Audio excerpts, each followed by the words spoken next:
가정의 달 마지막 주입니다. 지난 3주간은 우리 자녀들과 부모님, 선생님들을 생각하는 시간을 보내고 이제 다시 야고보서로 돌아오게 됐습니다. 오늘은 두 절을 읽었는데요. 13절부터 이제 4장 마지막까지는 생명의 삶공부에 나오는 그런 말씀입니다. 아직 삶공부를 듣지 못하신 분들은 차후에 꼭 들어오셔서 말씀 함께 나누면 좋겠다 생각이 됩니다. 야고보는 지금까지 성도의 언어 생활에 대해서 많이 반복해서 이야기해주고 있었습니다. 오늘 읽은 말씀도 읽은 본문은 비방하지 마라 라는 말씀이고 그 뒷부분은 자랑하지 말라 라는 말씀입니다. 우리 11절을 같이 한번 다시 읽어보겠습니다. 11절 시작. 형제들아 서로 비방하지 말라. 형제를 비방하는 자나 형제를 판단하는 자 곧 율법을 비방하고 율법을 판단하는 것이라. 내가 만일 율법을 판단하면 율법의 준행자가 아니요 재판관이로다. 아멘. 형제들아 서로를 비방하지 말라. 여기서 야고보가 얘기하는 형제는 유대교인을 말하는 것이 아니라 우리처럼 예수 그리스도를 영접한 사람들, 거듭난 믿음의 형제들, 그리스도인들을 말합니다. 이 율법은 무엇일까요? 율법은 야고보가 이미 1장 25절에서 이 율법은 자유케 하는 율법으로 전제하고 시작했습니다. 그러니까 지금 여기서 나오는 이 율법의 재판자라는 율법은 하나님께서 모세를 통해 주신 구약의 율법을 말하는 것이 아닙니다. 이미 우리에게 주신 성령의 법, 자유케 하는 법, 그 율법입니다. 그런데 여기서 형제가 서로가 서로를 비방하면 이게 율법의 재판자가 된다. 이건 무슨 말일까요? 우리가 예수님을 영접하면 우리 안에 성령께서 들어오시지요. 누구든지 내가 문을 열 때, 두드릴 때 문을 열면 내가 너에게로 들어가서 내가 너와 함께 먹고 마시겠다. 우리 안에 내주에 들어오셔서 나의 삶을 주관해 가시길 원하시는 분이 성령님이십니다. 예수님을 영접하고 거듭난 분들은 다 성령을 모시고 사는 줄 믿습니다. 저와 여러분 안에 그분이 계신 거예요. 그 거룩한 영, 이 자체가 신비이시요. 그런데 그 성령님은 우리에게 어떤 분이 되시는가? 개인 교사와 같은 분이세요. 율법의 시대에는 문자가 말하는 그대로 문자에서 먹으라는 건 먹고 먹지 말라는 건 먹지 말아야 됩니다. 하라는 것 하고 하지 말라는 거 하지 말아야 됩니다. 그런데 우리가 신약 성경을 읽어보면 우리의 삶에 예수님 닮아가는 그런 어떤 삶의 규율들, 말씀들 이런 거는 많지만 뭐를 하라 하지 마라, 뭐를 먹으라 먹지 마라 이런 거는 찾아보기 어렵습니다. 왜 그러냐면 우리 안에 성령께서 들어오셔서 그 성령님이 우리에게 우리 양심을 통해서 내면에 우리에게 어떻게 살아가야 할지 어떤 길을 걸어가야 할지 그것을 가르쳐 주시기 때문이에요. 그래서 그 성령이 충만한 다스림 가운데 그 임재하심에 사로잡혀 살아가는 사람은 늘 삶에 규모가 있습니다. 하나님이 무엇을 원하시고 기뻐하시고 선하신 뜻이 무엇인지를 잘 분별해서 이 세상을 닮아가지 않고 영적 예배자로 그렇게 살아갈 수가 있게 되는 것이죠. 그런데 그 성령의 인도하심이라는 게 각자가 좀 다르게 나타납니다. 왜냐하면 그 사람이 가지고 왔던 삶의 배경, 경험, 가지고 온 지식 이런 것들이 다르기 때문에 획일적으로 똑같이 되어지지 않는다는 거예요. 예를 들어서 로마서 14장에 보면 사도 바울이 그런 말씀을 하십니다. 우상에게 드린 그 음식들, 제사 지내고 시장에 나온 음식을 먹을 수 있느냐 마느냐. 거기에는 이방인들인 헬라인들이 자주 제사의 음식에 올렸고 그들이 즐겨 먹던 돼지고기도 포함되어 있는데 그것을 우리가 먹을 수 있느냐 마느냐. 이 문제가 거기 들어가 있는 겁니다. 많은 그리스도인들이 그 음식을 자유롭게 먹었습니다. 꺼리낌 없이 먹었습니다. 그 율법에 매이지 않고 자유케 하는 하나님의 말씀, 율법을 통해서 그렇게 한 거예요. 그게 죄가 되지 않은 거지요. 그런데 사도 바울은 조금 더 깊은 차원의 그런 조건을 그가 가지고 고백합니다. 누군가가 간 믿기 시작한 초신자들이 아니 사도 바울 선생님도 저 우상제물을 마음껏 먹네? 돼지고기 마음껏 드시네? 그런 모습을 보고 실족하든지 실망하든지 아직 유대교의 그 테두리를 벗어내지 못한 사람들이 그래서 믿음을 떠나게 된다든지 그런 사람이 한 사람이라도 생기게 된다 그러면 나는 영원히 내 고기를 먹지 않겠다. 그게 사도 바울의 기준이에요. 기준. 그러니까 성령님이 우리에게 주시는 어떤 기준이라는 것은 사람마다 약간씩 다를 수가 있는 거예요. 우리 각자가 다르기 때문에 성령께서 주시는 그 마음들이 다를 수 있단 말이죠. 그러나 우리는 각자의 다른 모습, 다양함을 가지고 살아가지만 예수 그리스도라는 공통 분모가 있기 때문에 점점 그것이 넓혀져 갈 뿐이지요. 우리는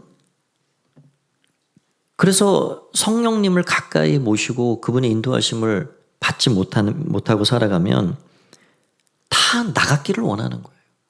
다 나같이 신앙생활을 하는 것이 정상이고 다 나같이 생각하는 것이 정상이고 다 나같기를 원하는 거예요.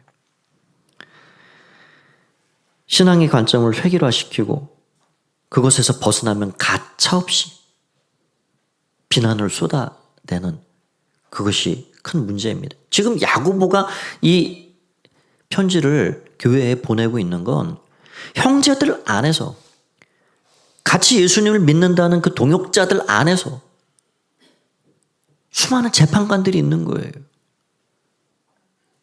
서로 판단하고 비방하고 정죄하고 이런 분위기가 그 교회 가운데 만연해 있는 것입니다.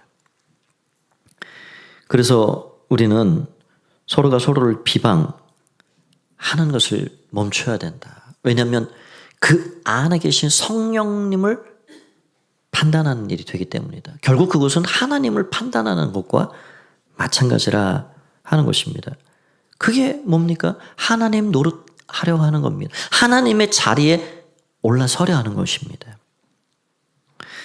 그래서 여기 11절 같이 읽었지만 뒷부분에 보면 그렇게 되어 있습니다. 11절을 다시 한번 보여주십시오. 형제들아 서로 비방하지 말라.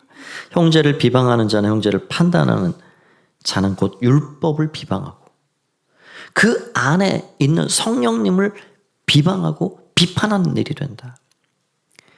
내가 만일 율법을 판단하면 율법의 준행자가 아니요 율법의 재판관이로다. 재판관이라. 이런 준행자는 뭐고 재판관은 뭡니까? 준행자라는 거는 지킨다는 거예요. 나는 당신께서 주신 그 말씀, 율법을 온전히 지켜 살겠습니다. 그게 준행자입니다. 순종하겠습니다. 그게 준행자예요.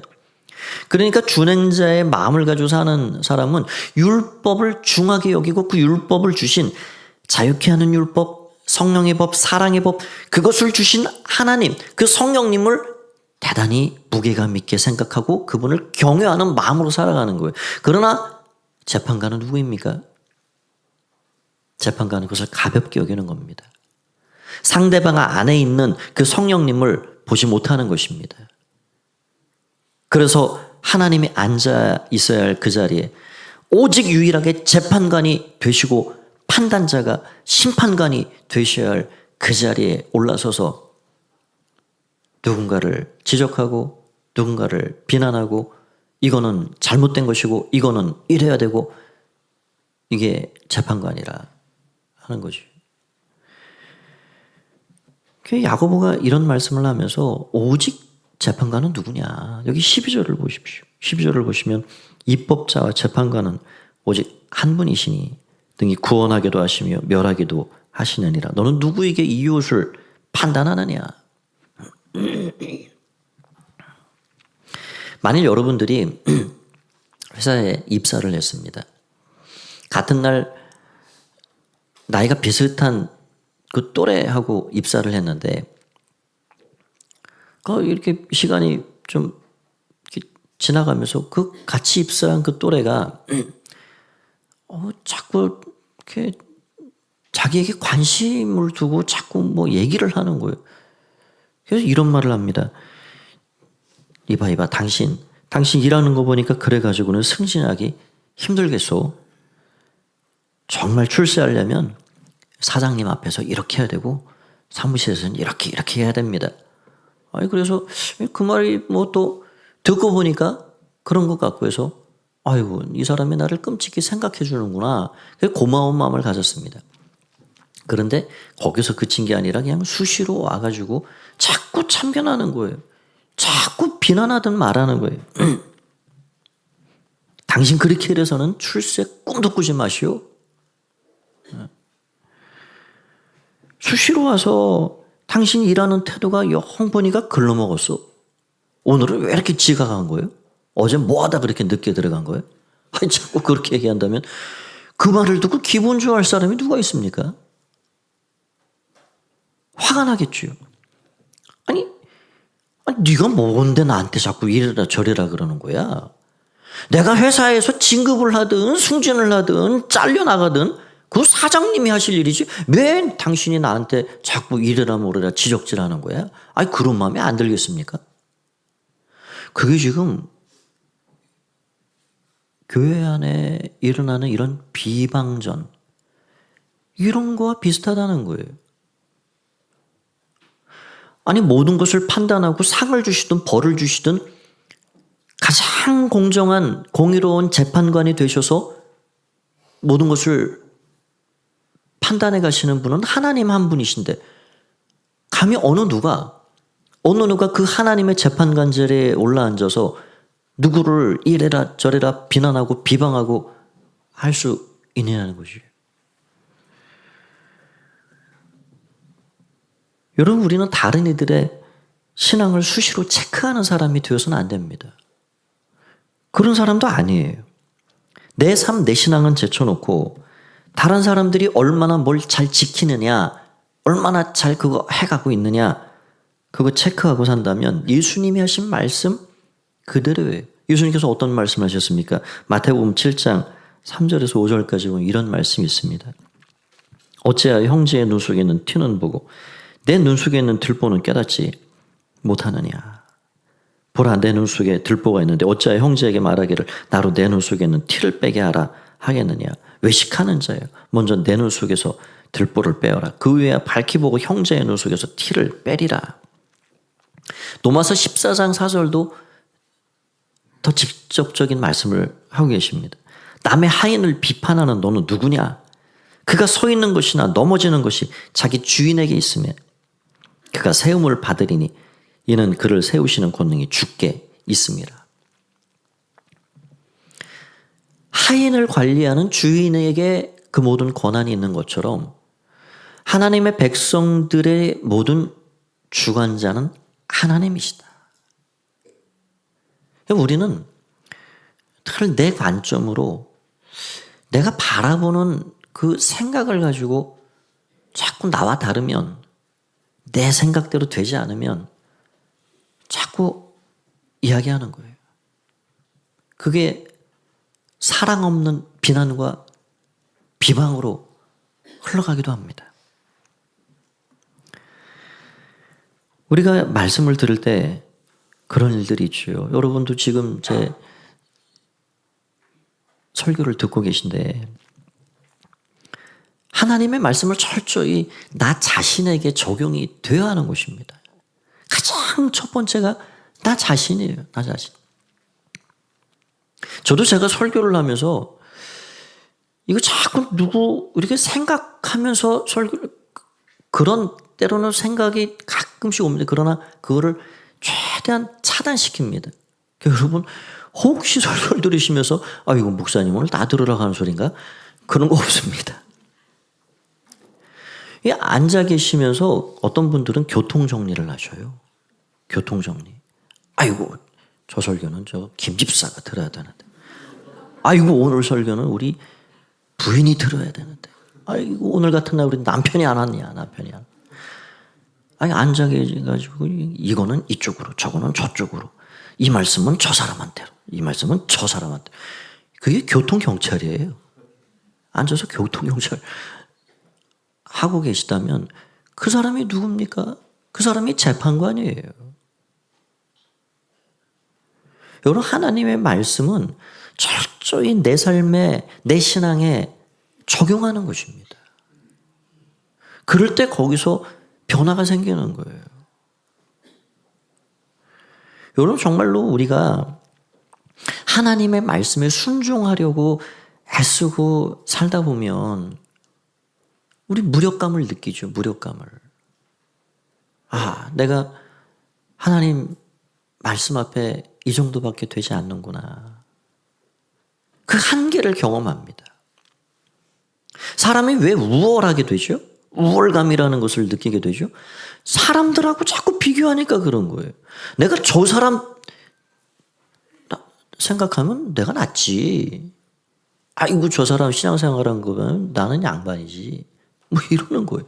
그러니까 자꾸 우월감도 생기고 누구와 비교하니까 좌절감도 생기고 아니요. 우리는 그런 누군가와 비교하고 내 신앙을 체크하고 내 삶을 돌아보는 것이 아닙니다. 물론 우리의 신앙의 성장의 과정에 누군가 때로는 잠시 잠깐 모델이 되기도 하고 누군가를 좋은 점을 닮아가기도 하지요.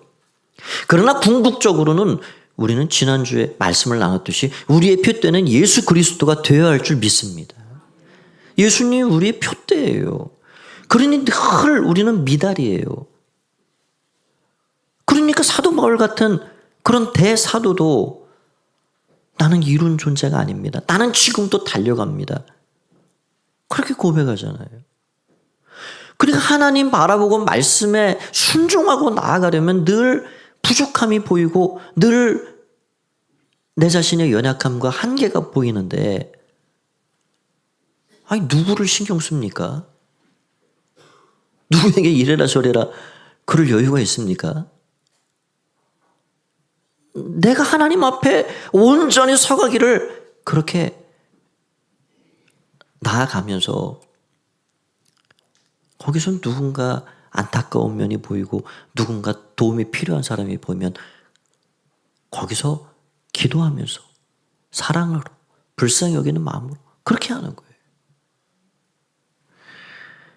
그래서 오늘은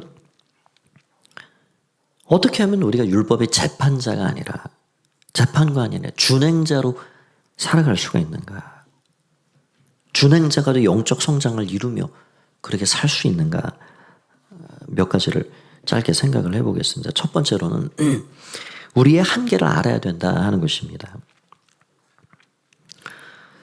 이미 말씀드린 대로 우리는 누군가와 비교해서 우월감도 좌절감도 그렇게 갖고 삽니다. 우리의 한계를 우리는 바로 깨달아야 돼요. 여러분 우리가 오늘 내 모습이 됐다라는 것은 무엇이죠?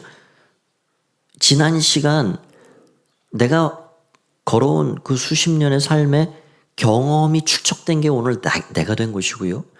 누군가를 만나서 영향을 받았는가가 오늘 내가 된 것이고 무엇을 배워서 채워 넣느냐가 오늘 내가 된 거예요.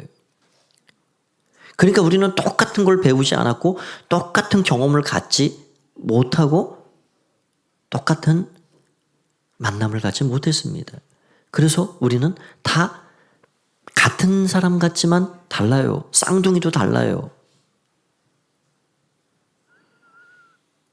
그래서 우리는 각자가 나만의 렌즈를 끼고 사는 겁니다. 나만의 안경이 있어요.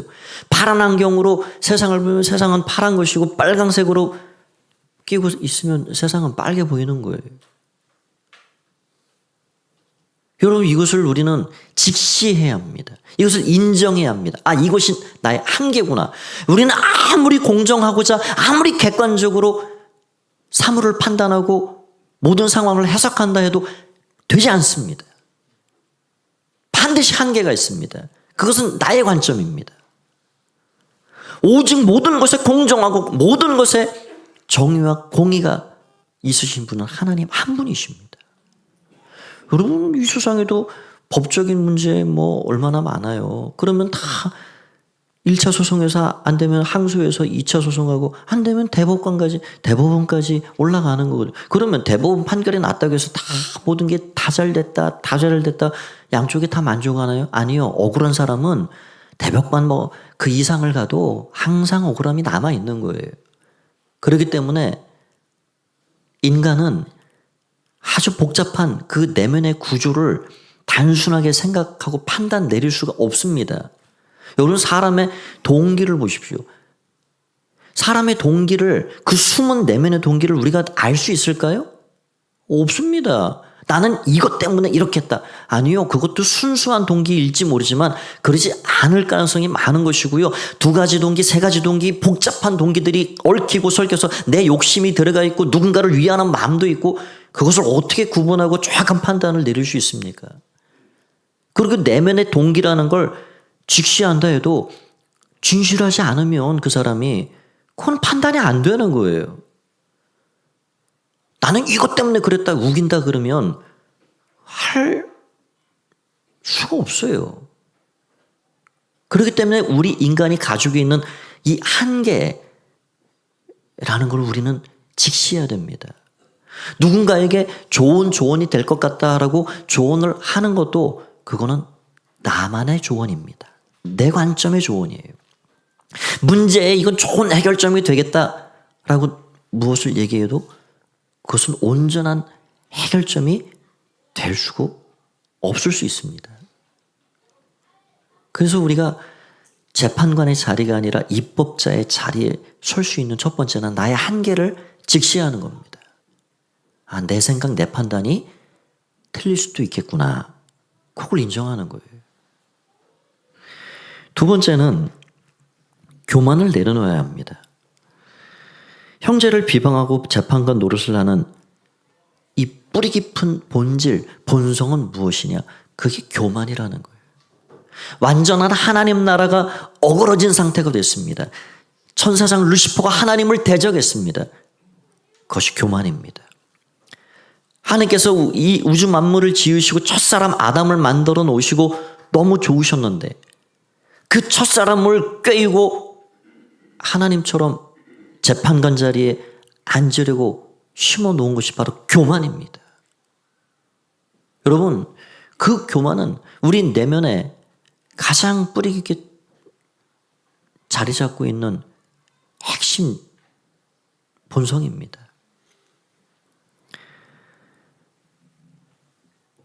우리는 우리 마음에 내가 저 사람보다는 낫지, 내가 저 사람보다는 성실하게 살고 내가 저런 사람, 저런 위선자와 같진 않지 라고 생각할지 모르겠습니다. 그러나 그런 마음들을 주님 앞에 회개해야 합니다. 주님 앞에 내려놓아야 합니다. 성령님께서 조명해 주시면 찬란한 광채 가운데 우리의 내면과 우리의 삶을 조명해 주시면 부지불식간에 실수했던 일들, 누군가에게 상처 주었던 일들, 누군가 내 모습을 보고 실족했던 일들, 우리가 기억조차 하지 못하는 그런 일들, 우리 눈에 지금 먼지가 보이지 않지만 찬란한 햇살이 이곳을 관통하면 수없이 떠있는 먼지가 보이듯이 우리의 감춰져 있는 죄악들, 그런 거를 우리는 인정하고 고백하고 우리의 교만을 내려놓고 하나님 앞에 나아가야 한다는 것이에요. 그래야 율법의 준행자가 될 수 있습니다. 3번째로는 마귀를 대적해야 합니다.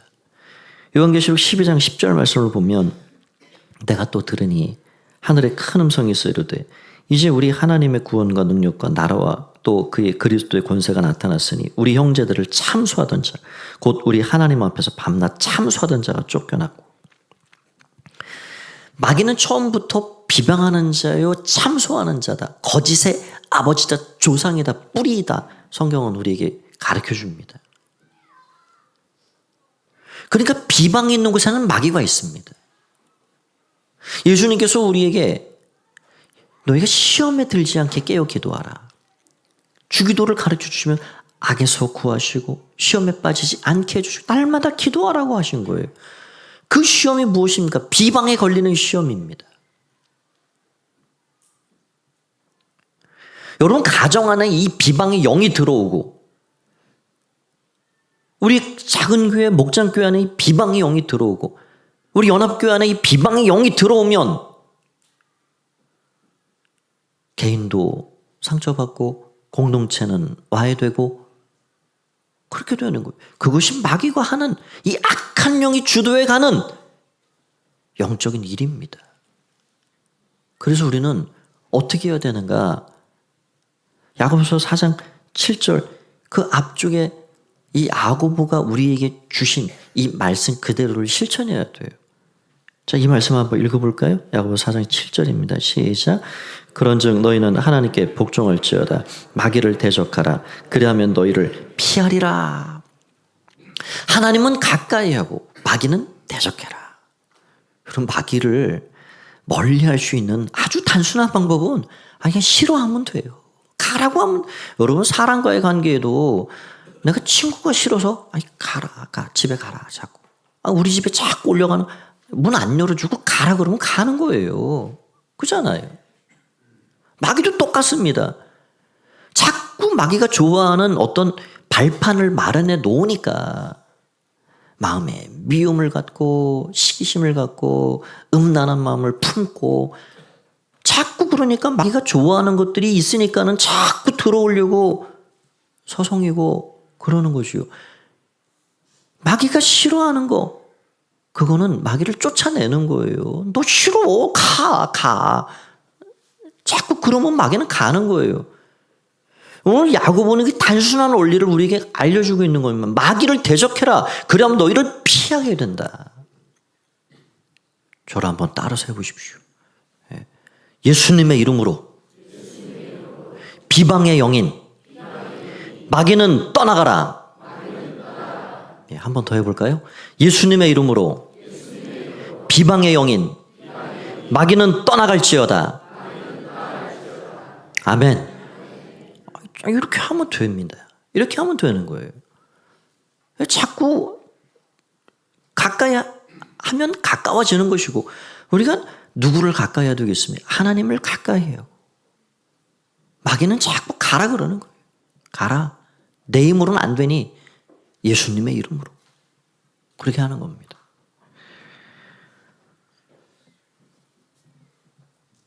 우리 가운데, 우리 공동체, 우리 가정 가운데 비방형은 떠나가고 예수 그리스도로 충만한 교회 공동체 되기를 간절히 바랍니다. 마지막 네 번째입니다. 여기까지 해서 멈추는 것이 아니라 한 가지를 더 나가야 됩니다. 사랑의 열매를 구해야 한다 하는 것입니다. 우리 그리스도인들도 다 판단을 해야죠. 정확히 세상을 판단해야 됩니다. 그래야 분별력 있게 세상을 바로 살아갈 수가 있습니다. 그런데 문제는 우리 판단의 동기가 무엇이냐? 우리 판단의 동기가 사랑이 아니라면 그것은 다 이 비난과 비방의 함정에 빠질 가능성이 있습니다.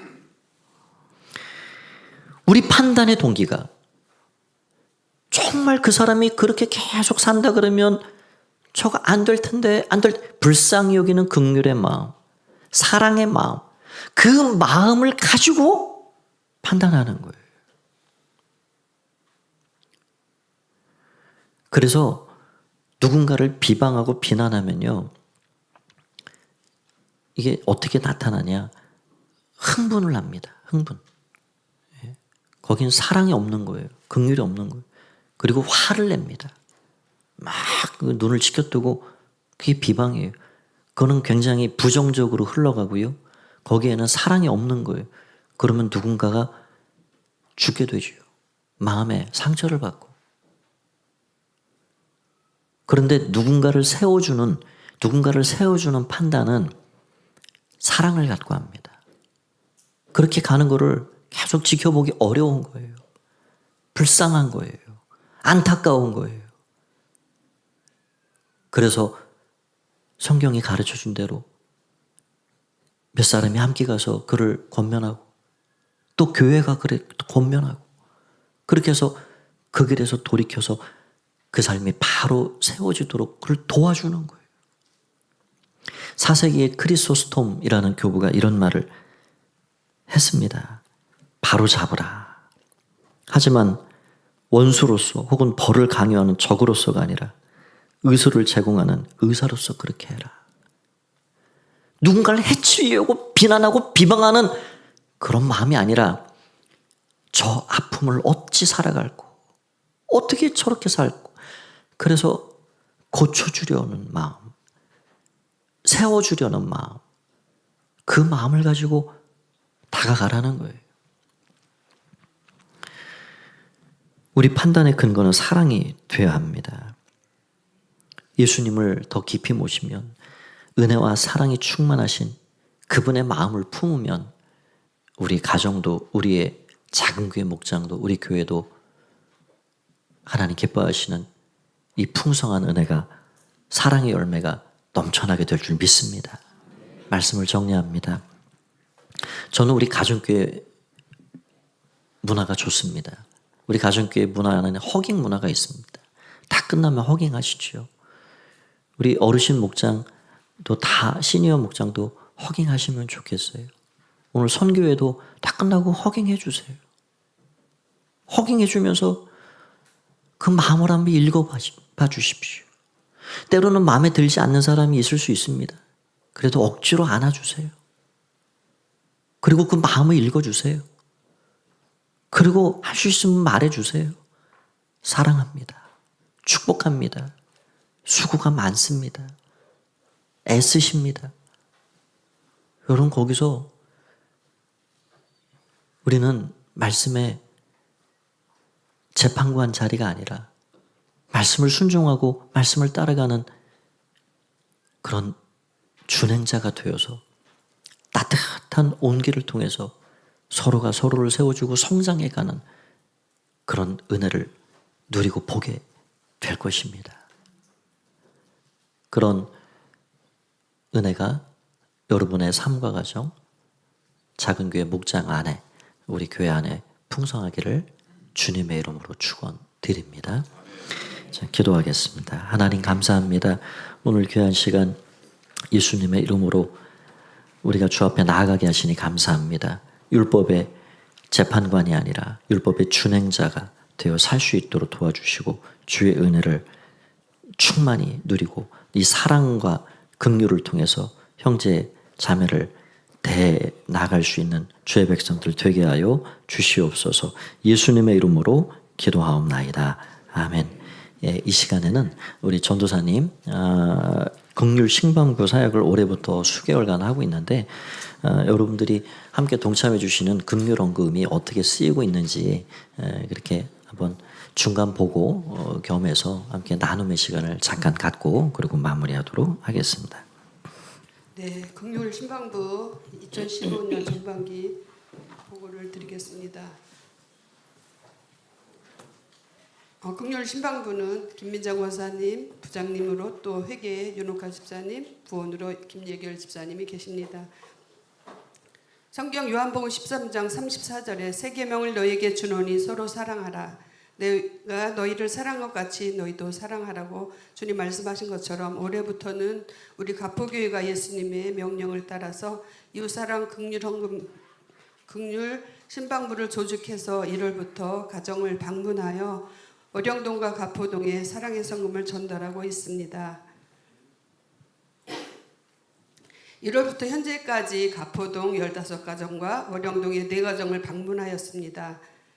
복지센터에서 대상 가정을 선정해줘도 종교상의 이유로 받지 않겠다는 4가정도 있었습니다. 대상자의 연령대는 평균이 60대에서 70대였고 93세의 독거노인도 계셨습니다. 장애가 있는 분도 계셨고 환자분들도 기초수급자분들이었습니다. 시간상 저희가 만났던 2가정의 사례를 잠깐 나눠보려고 합니다. 첫 번째 사례입니다. 3월달 한부모의 가정으로 엄마가 갑작스런 자살로 사망, 자녀들만 남은 상태, 고2, 중3 남자 아이들이었습니다. 아이들 심리가 우려되고 거주할 곳을 찾지 못해 시설 입소를 의뢰해 놓은 상태, 그러나 아이들은 시설에 들어가는 것을 거부하고 있음. 구청이나 동에서 위기 가정으로 지정하여 생계수급 정신과 심리 상담 등을 진행하고 있으나 아이들의 식사 문제나 청소 빨래 등을 적극적으로 지원해 줄 수 방법이 없다는 공문과 함께 반찬 등 먹거리 제공, 생활 환경 개선, 말벗 등을 해 주실 분들이 필요하다고 공문을 받았습니다. 그래서 가정 방문을 하기 위해서 전화를 통화하고 현관문 아이들을 만났는데 아이들은 게임 중독에 있었기 때문에 전화를 하고 갔지만 문을 열어주지 않았습니다. 다시 전화를 하고 아이들이 현관문을 열었지만 그 집 안으로 발을 내디딜 수가 없었습니다. 집 안은 긴털의 회색 고양이 13마리의 놀이터가 되어 있었고 벗어놓은 옷, 싱크대에 쌓여있는 그릇 등 너무나 엄두가 나지 않았습니다. 아이들은 문만 열어주고 게임을 하러 방으로 들어가 나오지를 않아 조금 기다려주고 불러내서 이야기를 해보았습니다. 동장님은 두 아이가 다 게임 중독에 빠져 있다고 하셨습니다. 엄마가 갑작스레 떠난 지 일주일이 좀 지난 시간이었습니다. 아빠는 10년 전에 돌아가셨고 엄마는 회사에 출근해서 회사 근처에서 자살을 했다고 동사무소를 통해서 이야기를 들었습니다.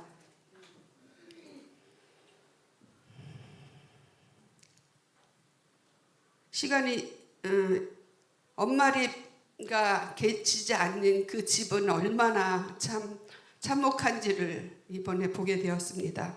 저희들은 한 3시간, 2시간씩 가서 집을 치워주고 또 먹거리, 아이들의 반찬, 또 간식거리를 사서 일주일에 2번 정도 이상의 빈자리, 엄마의 빈자리를 채워주려고 노력을 하였습니다. 아이들을 만나고 오는 날은 잠을 잘 수가 없었습니다. 어떻게 도와야 할지도 막막했었습니다. 동에서는 이 아이들을 설득해서 시설에 입소하게 해달라고 문자도 오고 하였습니다. 외할머니도 계셨고 할머니도 계셨고 이모들도 있지만 이 아이들을 아무도 돌보려 하지 않았기 때문이라고 말해 주었습니다.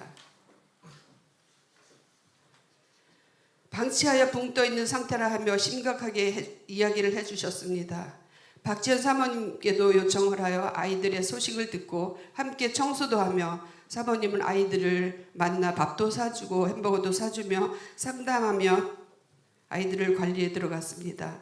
아이들의 마음은 바뀌었습니다. 4월 14일 시설에 들어가는 결정을 하였고 저희는 마지막 시설에 들어갈 물품들을 정리해서 보려고 하니 아이들이 양말이나 속옷이나 어떤 것 하나 시설로 가져갈 만한 옷이 하나도 없었습니다. 그래서 저희는 아이들의 필요를 준비해서 짐을 챙겨주기도 하였습니다. 또 시설에 들어가기 마지막 날이 작은 아이의 생일날이었습니다. 그래서 케이크를 사서 사모님과 함께 가서 아이들의 생일을 축하해 주었습니다. 이 아이들은 그냥 한 달로 그치기는 너무 마음이 아파 동사무소에 4월달 대상자로 다시 선정해 달라고 부탁을 하고 한 달에 10만 원씩 3개월을 분할로 해서 저희가 보내주고 있고 아이들과 함께 또 이렇게 소통을 해보니 시설에 들어가 고2, 중3 아이들이 시설에 들어가는 것은 쉽지 않잖아요. 그런 아이들은 시설에 들어가서 적응기를 잘 견뎌내고 있다고 합니다. 지난 금요일 월영복지센터를 목사님과 방문하여 동장님과 복지사를 만났는데 복지센터가 할 수 없는 일을 교회가 했습니다. 가포교회가 이 아이 둘을 살렸습니다. 올해 목사님께서 방문으로 바꾸신 것은 이 아이들을 위한 것 같습니다 하며 교회를 칭찬하시고 목사님께 감사를 계속해서 주차장까지 따라 나오며 감사를 전해주셨습니다. 두 번째 사례입니다. 72세 치매 할머니 통장님을 만나 집에 갈 때 그 통장님은 집에 가면 놀라지 말라 하셨습니다. 이번은 어떤 집이기에 미리 겁을 주시나 걱정이 되었습니다. 그 할머니는 치매와 또 정신 약간 이상에 있는 것 같았습니다. 첫 마디가 배고픈데 팥죽이 먹고 싶다는 것이었습니다. 이 가정은 돈을 줄 가정이 아니라 우리의 돌봄이 필요하다는 판단이 되어 통장님과 의논 후 먹거리를 사주기로 하였습니다. 그 이후로 김민자 권사님이 반찬을 만들고 고기를 볶고 또 과일과 필요한 죽을 사서 일주일에 한 번 정도씩 방문하여 할머니를 만났는데 예전에 중리 쪽에 교회를 다녀보았다고 말씀하시면서 내가 집사야 이렇게 말씀도 하셨습니다. 날씨가 점점 더워지니 음식 쓰레기로 파리가 끓고 대책이 필요한 심각한 상태였습니다. 사진을 보시는 것처럼 이 가정 안에는 온갖 쓰레기를 다 모아다 놓은 그런 것 같은 그런 집안 분위기였습니다. 우리가 아무리 가서 방문을 해도 우리의 손으로는 할 수가 없어 김민자 권사님 아는 지인에게 이 이야기를 했더니 그분이 요양보호사 자격증이 있어서 요양보호센터를 가서 방문해서 알아보니 이 할머니에게 요양보호를 받을 수 있는 자격이 있다 하여서 그 지인이 지금은 일주일에 월요일부터 토요일까지 들어가고 하루 3번씩 그 할머니를 관리해 들어가고 있습니다. 조금씩 집이 정리가 되어가는 것 같습니다. 이렇게 해서 저희는 긍휼부 함께 부족하지만 주님의 사랑으로 섬기고자 합니다. 5월달 한 가정을 저희가 방문했었는데요. 그분은 예전에 교회를 다녔다고 해요. 그러나 밖에 걸어 다닐 수가 없어 교회는 못 온다 말씀하셔서 저희가 일주일에 한 번 방문하여 함께 예배를 드리기로 했습니다. 할머니도 좋다고 말씀하셨습니다. 함께 또 헌금해 주시고 함께 또 교회를 위해서 이렇게 해주셔서 저희가 주님의 사랑을 전할 수 있어 너무 감사합니다. 감사합니다. 네, 전사님 비롯해서 우리 김민자 권사님 또 김예결 집사님 너무너무 애써주시고 수고해 주시고 또 윤옥화 집사님 회개로 섬겨주셔서 너무 감사합니다. 요 영상은 이제 이렇게 외부 노출이 또 좀 그렇기 때문에 유튜브 상에서는 요거는 우리가 좀 삭제하도록 그렇게 하겠습니다. 우리 교우분들께서 함께 기도해 주시고 또 우리 긍휼신방부 사역을 많이 응원해 주시고 함께 하시면 좋겠습니다. 우리 다 함께 자리에서 일어나셔서 우리 앞뒤 좌우 계신 분들 인사 나누겠습니다. 한 주간도 승리하십시오. 주의 은혜가 함께 하시길 바랍니다. 우리 함께 찬양 드리고 예배를 마무리합니다. 하늘에 나는 새도 하늘에 나는 새도 주 손길 돌보시네 온 땅에 충만한 주 사랑으로 내 마음을 덮으소서 주 나를 부르셨네 주의 영광 위해 모든 사람 이끄소서 주의 영광으로 주 말씀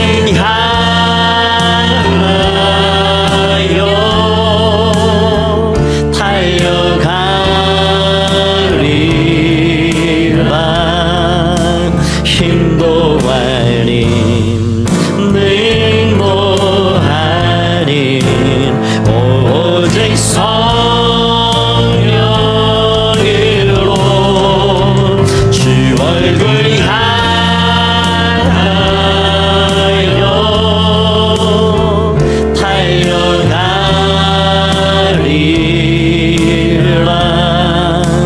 오 주의 살게 하소서